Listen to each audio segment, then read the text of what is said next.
Hi, and welcome to a conversation on mass, weight, and gravitational field strength. First, I'd like to clarify a couple of points. In the last lecture, we talked about what gravity is. And when we talked about it, I think I brought up this little GIF, which is the bending of time and space. Super important, very cool. Gravity is bending of time and space. And I only bring this up so that we can identify that the next couple of things we're going to talk about are not, in fact, the bending of time and space. What I'd like to talk about is mass. And mass is the amount of matter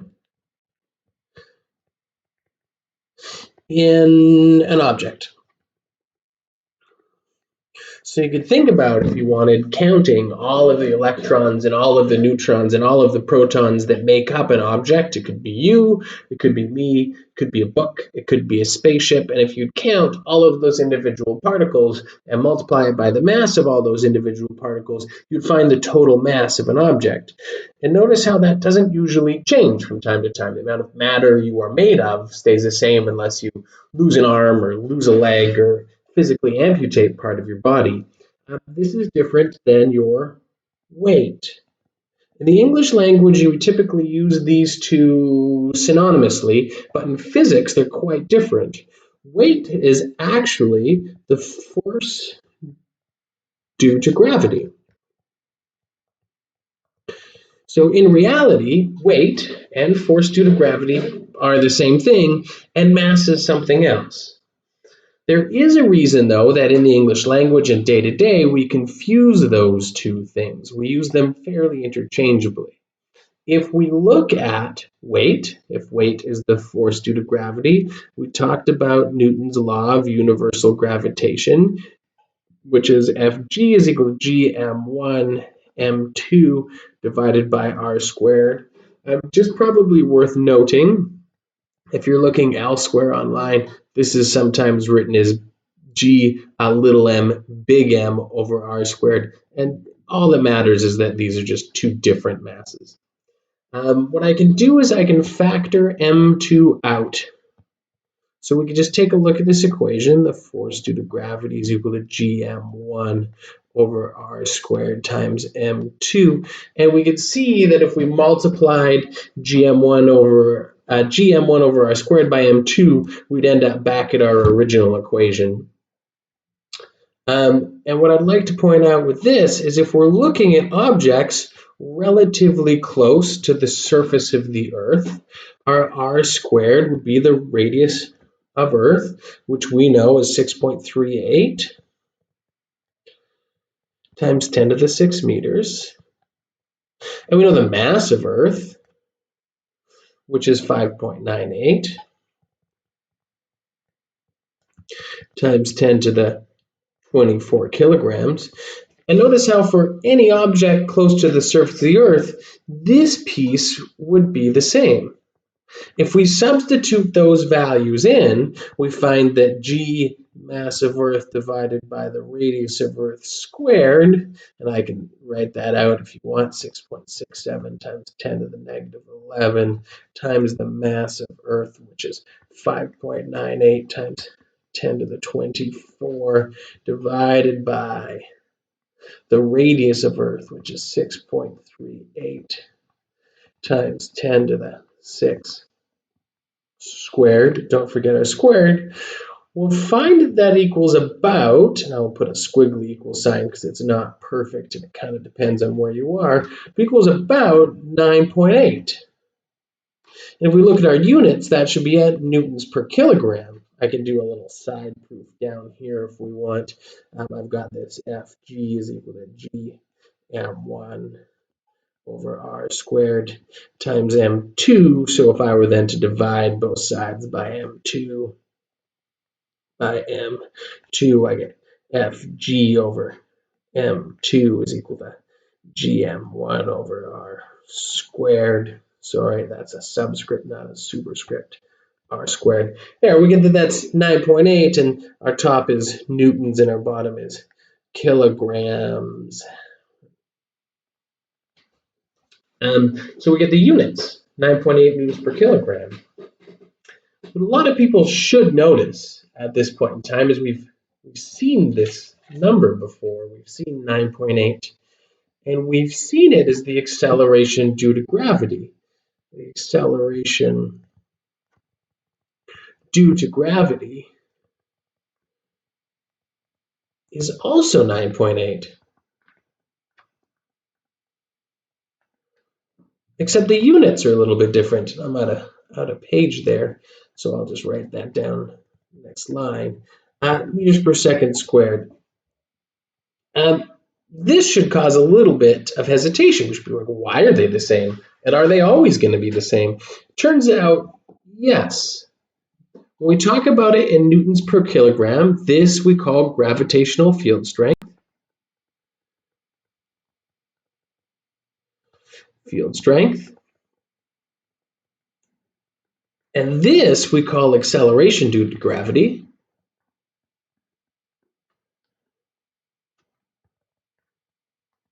And they will always numerically be the same. I'll do a little proof in the next unit on Newton's laws as to why they're always the same. And for now, it's probably worth knowing that they are always the same. And we frequently use, this could be G or sometimes it's A, and for the acceleration due to gravity. But we will always use this as G. When we do Newton's laws as well, the other thing we're going to have to realize and prove, hopefully eventually, is that a Newton per kilogram must then also be equal to meters per second squared. If you can figure that out on your own, that would be amazing. If not, you'll have to hold on until we get to the Newton's laws chapter, which is next. So that means if we have a spaceman or an astronaut, and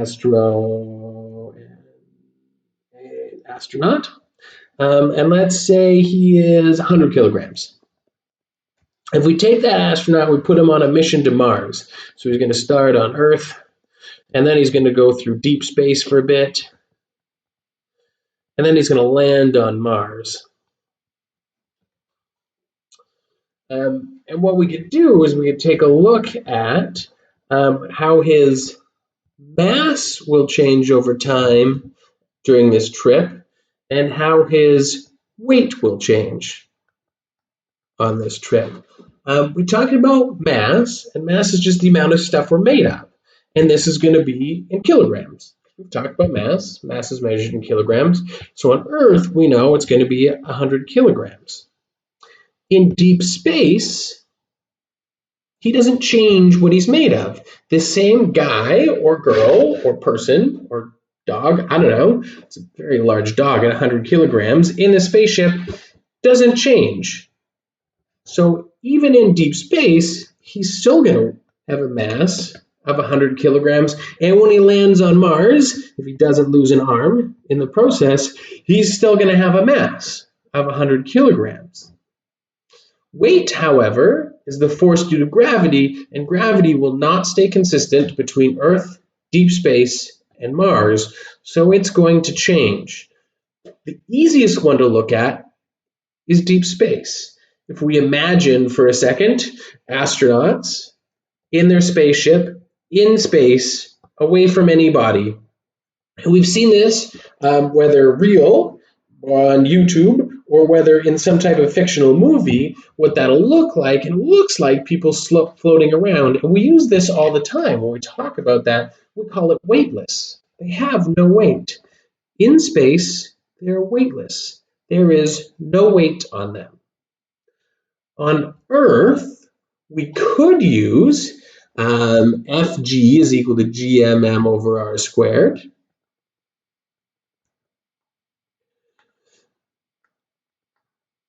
But we just talked about how this piece, the m1 over r squared, is always 9.8 on Earth. And we usually give that symbol little g, so instead we could use this equation. Fg is equal to mg to calculate the weight on Earth. And that'll work anywhere we know the acceleration due to gravity. On Earth, we know that that's 9.8. So Fg will be mg, which is equal to 100 times 9.8. So the force due to gravity on Earth would be 980 newtons. That would be his weight. This is the metric system in newtons. If you're looking at weight in the imperial system, it's actually pounds. When we're talking about pounds is a measure of force in the imperial system. In Canada, we're a little bit weird because we get confused between the imperial and the metric system, and we kind of use both of them at the same time, and it's not super helpful at times. And off the top of my head, I can't even remember what the imperial unit for mass is because it doesn't really get used all that often. But in the metric system, it's really nice because we use newtons all the time and we use kilograms all the time, and we need to remember that weight is Newton and mass is kilograms. So on Mars, I could look up all of the information for Mars. However, what I did look up instead is I looked up the acceleration due to gravity on Mars. My acceleration due to gravity, which is g at this location, gravity, on Mars is 3.7 meters per second squared, which means for my weight on Mars, I can also use Fg is equal to mg, and then I don't have to use Newton's law. Well, sorry, I drew the arrow to the wrong one. Newton's law, because it's got super huge numbers in it. It's hard to type into our calculator. 100 times 3.7. So my force due to gravity on my astronaut is 370 newtons. Notice how that changes. On Earth, 980 newtons. This is what a 100 kilogram person on Earth would feel like walking around. And then in deep space, 0 newtons. They would be floating. And in Mars, 370 newtons. Notice how that's less than half of what it is on Earth. So Mars is smaller. Our acceleration due to gravity on Mars is substantially less. And that's really about all there is to mass, weight, and gravity. Unfortunately, some people like to call weight gravity, and some people will call little g gravity, and some people will call big G gravity, and they all have their own names, and they're all very similar. We now have our acceleration due to gravity, which on Earth, and only on Earth, is 9.8. We've got our force due to gravity, which changes and is also synonymous with weight. We've got big G, which is 6.67 times 10 to the negative 11, which is the universal gravitational constant. And so there's lots of things we're talking about with the word gravity in it, none of which are actually gravity. Lots of people get confused between mass and weight, and a more talented teacher than myself, I even managed to write a song about it, which I will let you listen to part of now, and we'll add the YouTube link to it later so you can listen to the whole thing if you would like.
And I think I'll let you guys watch the rest of that one on your own. Just a couple of numeric examples.